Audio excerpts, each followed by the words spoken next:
This is the JAFO Report.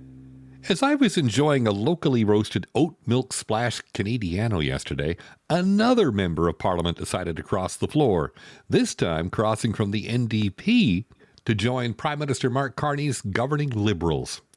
According to CBC, once again, it's not unheard of, but every time it happens, it feels like watching your buddy Fred switch sides mid-pickup hockey game because he didn't like the vibes. Politics in Canada, it seems, has become less about ideology and more about who's got the better snacks in the caucus room. Now, I've lived long enough on the West Coast to know that when someone changes direction this dramatically, it usually comes down to either a spiritual awakening or free parking. As reported in the Globe and Mail, Lori Idlout was elected as an NDP MP representing Nunavit. Miss Idlout justified her floor crossing to the Liberals because she felt her values no longer aligned with the party. Fair enough, but if values shift that quickly, maybe we should start issuing political memberships with a 30-day return policy. For the average Canadian, it's Tuesday, but globally, there's a ripple effect. In an age when headlines fly around faster than memes from your aunt in Kelowna, even a small act of political defection can inspire everything from think pieces in The Guardian to memes on TikTok explaining Canada's weird political thing. Somewhere, a 20-year-old in Denmark will now be writing a term paper on why floor crossing represents late-stage democracy. Still, there's something wonderfully Canadian about it all. We don't storm buildings or burn effigies. We issue statements, hold firm eye contact, and say, well, I'm disappointed.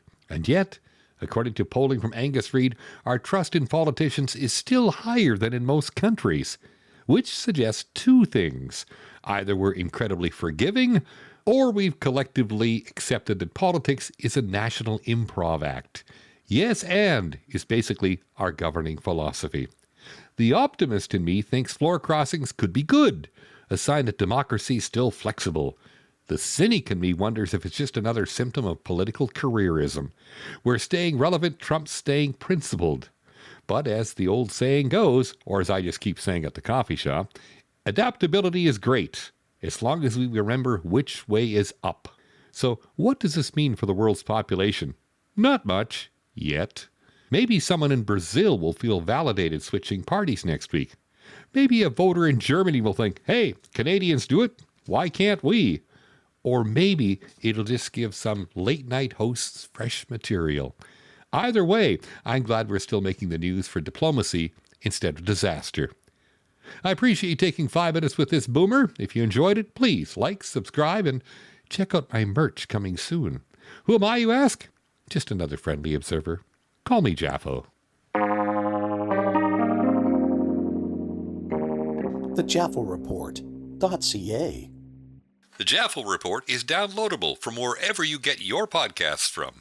That's the JAFO Report.ca.